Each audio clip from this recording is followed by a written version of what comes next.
Hello, mapagpalang araw po sa inyong lahat, mga minamahal ng mga kadungsor. Nandito naman po ako, mga minamahal ng mga kadungsor. Sa gabing ito, ako po ay namamasyal sa lugar kung saan makikita po natin ang hugis UFO. Napakaganda po ito, makikita po natin personal ang sasakyan ng UFO. At meron pa itong mga anak na maliliit ng UFO. Makikita po natin ang anak ng UFO na maliliit na nakapaligid po sa kanya. At sa ilalim naman po ay isa ding sasakyan ng UFO. At ito po ay iba't ibang kulay ng mga ilaw. Makikita po natin personal, lapitan po natin sa lugar na ito, mga minamahal na mga kadungsor. Kaya ito na, siya nga po pala, mga minamahal na mga kadungsor, inaanyayahan ko po yung hindi pa po nakapag-subscribe dito po sa akin channel. Naway kayo po yung mag-subscribe, sumusuporta po sa akin channel para po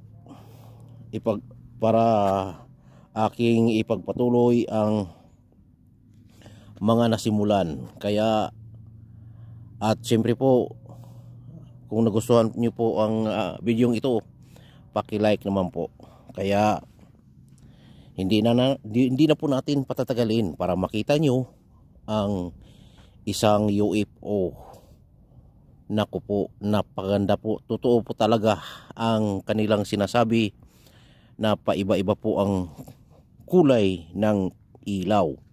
Mayroong pula, mayroong green, mayroong ilan ba yung kulay nito? Napakarami ang kulay.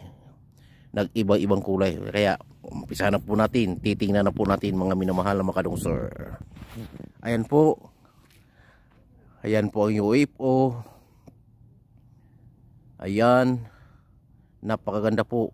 Paiba-iba po talaga ang kulay niya.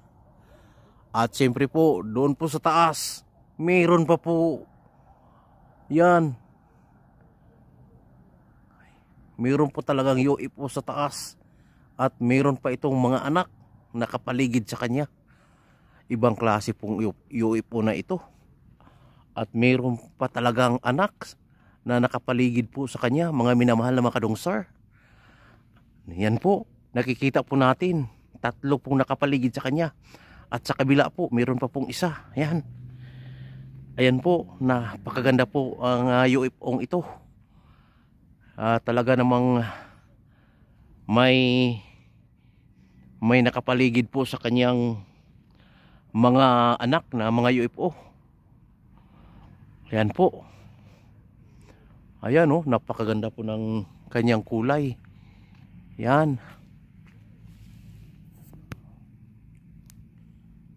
At meron pa po sa taas po. Nakikita niyo po yon, yung isang anak niya po. Bali, ilan pa yung anak niya?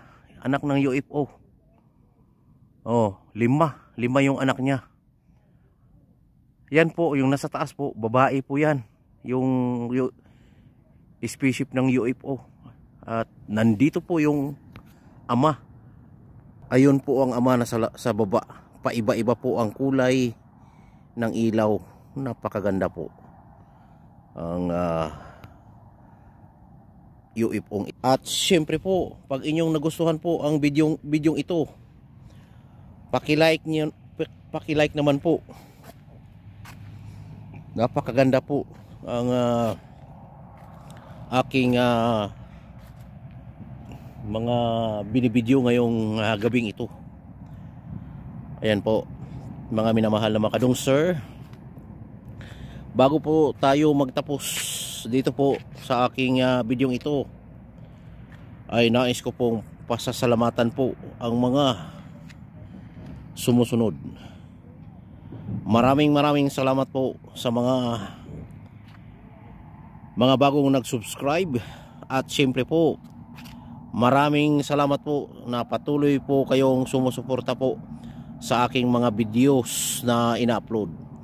Kaya po, at syempre po, maraming salamat din po sa mga, ayan po, napakaganda po talaga ng view ito. At nandyan po yung UFO, hindi gumagalaw. Ayan po. Sabi nga nila, pag natapat ka po sa UFO iyan, ay agad ka pong sisipsipin at dadalhin ka po sa taas. Ayan po, napakaganda po talaga ang view ito sa lugar na ito, mga minamahal na mga kadungsir. Kaya hanggang dito naman po ako, mga minamahal na mga kadungsir.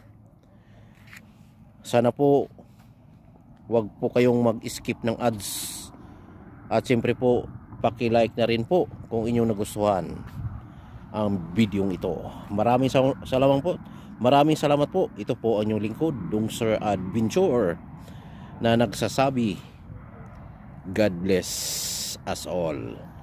Hanggang sa muli nating pagkikita. Bye-bye.